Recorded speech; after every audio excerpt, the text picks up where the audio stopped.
टाइयो आवासीय sector flat हादसा। पूर्व मुख्यमंत्री चंपई सोरेन ने मजदूरों को न्याय दिलाने का दिया भरोसा। सरायकेला खरसावां जिले के गम्हरिया स्थित टाटा स्टील की अनुषंगी इकाई टाइयो के आवासीय सेक्टर में फ्लैट गिरने की घटना ने प्रशासन और स्थानीय लोगों को झकझोर दिया है। इस हादसे को लेकर पूर्व मुख्यमंत्री चंपई सोरेन ने संज्ञान लेते हुए मौके पर पहुंचकर प्रभावित मजदूरों को इंसाफ दिलाने का भरोसा दिया। मंगलवार को घटनास्थल पर पहुंचे चंपई सोरेन ने टाटा प्रबंधन से फोन पर बातचीत कर मजदूरों को नया फ्लैट उपलब्ध कराने का निर्देश दिया। इससे पहले प्रभावित मजदूरों ने अपनी परेशानियां और दर्द पूर्व मुख्यमंत्री के समक्ष रखते हुए न्याय की मांग की।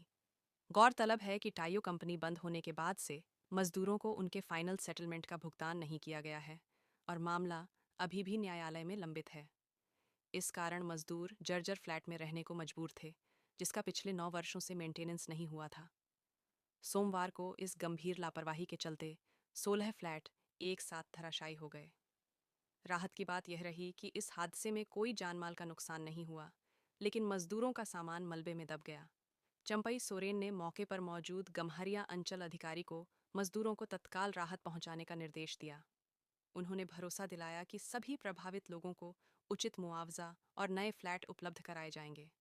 पूर्व मुख्यमंत्री ने यह भी जानकारी दी कि बुधवार को टाटा प्रबंधन के साथ बैठक होगी, जिसमें मजदूरों के लिए समाधान निकालने की कोशिश की जाएगी।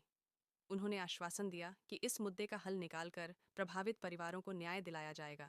उन्होंने कहा, हम मजदूरों के साथ खड़े हैं, उनकी समस्याओं का समाधान किया जाएगा और उन्हें उनका हक दिलाने में कोई कसर नहीं छोड़ी जाएगी।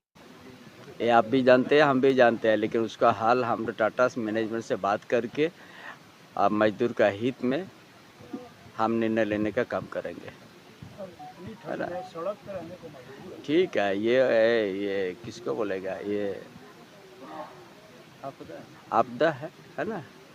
ये कोई नहीं देखा है, आदमी तो बिल्डिंग बोल के रहते थे, ये पुराना हो गया बिल्डिंग, और ये बिल्डिंग का मेंटेनेंस कभी नहीं हुआ 9-10 साल से। और जब हम लोग जन्म लिया उसका पहले से ये बिल्डिंग बना हुआ है ना। इसीलिए समय दिया जाए। अच्छा है कि भगवान का नीला है कि वहाँ एक भी आदमी नहीं रहा, बच गया। हाँ, उनका जो अपना क्वार्टर का जो अपना संपत्ति है वो दब गया, क्षति हो गया। उस बारे में भी हम बात करेंगे टाटा मैनेजमेंट के साथ, और मजदूर का हित में काम करने का हम बहुत ज़्यादा तक हमने निर्णय लेंगे। बात की मैनेजमेंट की बात अभी बात हुआ वहाँ का वाइस चेयरमैन से, जो चाणक्य चौधरी से, वो भुवनेश्वर में है। कल आ जाएगा, कल शाम 6 बजे के बाद हमारा बैठक होगा। सर, इस जो टायो और टाटा स्टील की जो लड़ाई चल रही है, इस लड़ाई में आपके सगे भाई के भी होने की जानकारी हमें मिली। इस पीड़ित टीम में वो भी है और अभी तक आपके अलावा कोई भी जनप्रतिनिधि यहाँ झांकने नहीं आया। देखिए, टाटा का संबंध में हम नया भी नहीं है, अनजान भी नहीं है। टाटा से बहुत हर समय हमने चर्चा करते हैं मजदूर का हित में। टाटा के खिलाफ में आंदोलन भी बहुत किया है, हम सफल भी हुए हैं। और ये जो टायो बंद होने के बाद जो स्थिति उत्पन्न हो उससे भी हम वाकिफ़ है। हमने बहुत ज़्यादा कभी टाटा से हम जब हमारा बैठक होते हैं तो इस बात को उठाते हैं। इस बार थोड़ा और ज़्यादा विस्तार से उठाएंगे।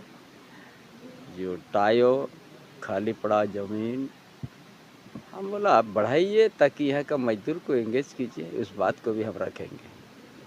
और जो यहाँ पर जो मजदूर लोग बरसों से रहता है इस क्वार्टर में, उसका लिए अच्छा क्वार्टर व्यवस्था कर दें। नुकसान जो हुआ उसका मुआवजा के लिए भी प्रयास करेंगे। उसका एकदम निश्चित रूप से रखेंगे ना। न्यायालय का आदेश था, जिला प्रशासन का आदेश था मेंटेनेंस के लिए, लेकिन मेंटेनेंस नाम पर कुछ नहीं। और जहाँ दूसरी जगह बात किया जाए वहाँ और जर्जर है सर। इन लोगों का कहना है कि जीतू जी जान से मारना चाहता है।